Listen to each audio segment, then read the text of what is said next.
What's up, everybody? In this video, I'm going to show you how to use the Yoast WordPress SEO plugin, which is by far the most popular SEO plugin for WordPress.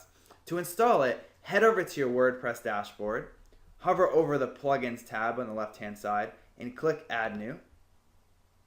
And under the search field, put in the word Yoast. Click Search Plugins. And this will be your plugin installation page, and you want to choose the first result, which is WordPress SEO by Yoast. Click Install Now and Activate.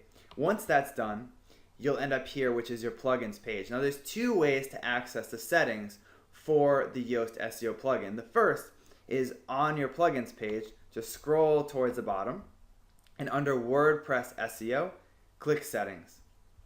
But you may also notice that on the left-hand side of your WordPress dashboard, there's a new tab called SEO, and this is another way to access the settings of the Yoast WordPress SEO plugin.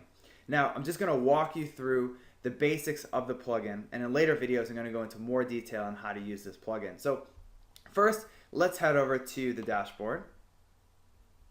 And here is where you can choose to allow Yoast to track your data anonymously to make the plugin better. I usually don't choose this.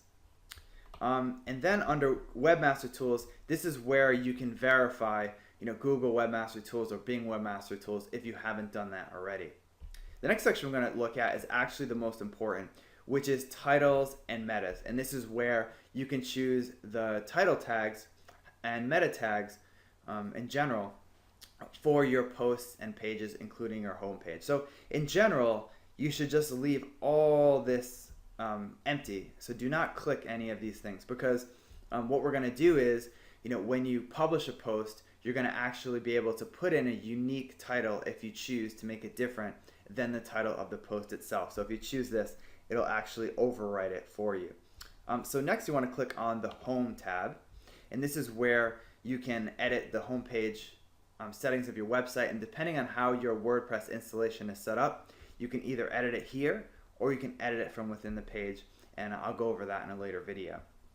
Next, we're going to go over the social settings, which is if you want to include Open Graph metadata from Facebook or Twitter, and this may or may not change the indexing of your site. Okay, next we'll look at Google+.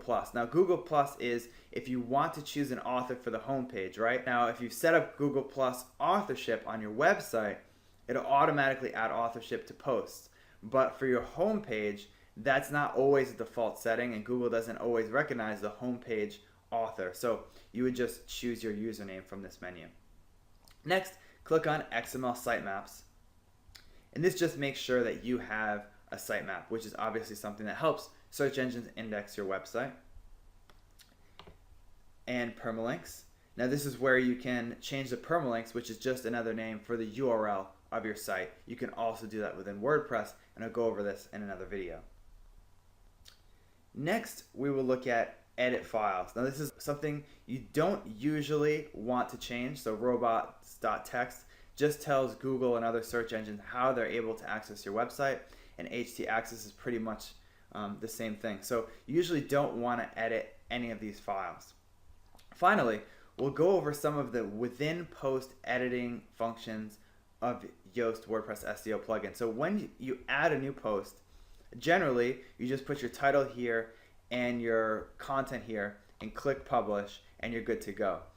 But Yoast adds a few new features to make your post as SEO friendly as possible. So when you scroll down to the bottom, you can see here that it gives you a lot of information about your post, right? And in another video, I'll go over how to use all this stuff. But this is basically where you can add your focus keyword or the keyword you're trying to target in Google. You can make a unique title if you want your title tag to be different than the title of the post, and your description. You can also click the Page Analysis tab and get some more in-depth information about how well optimized the page is. So that's all for the Yoast WordPress SEO plugin. I highly recommend installing it, and in later videos I'll show you how to use some of the most important functions of that plugin. So thanks for watching, and I'll see you in the next video.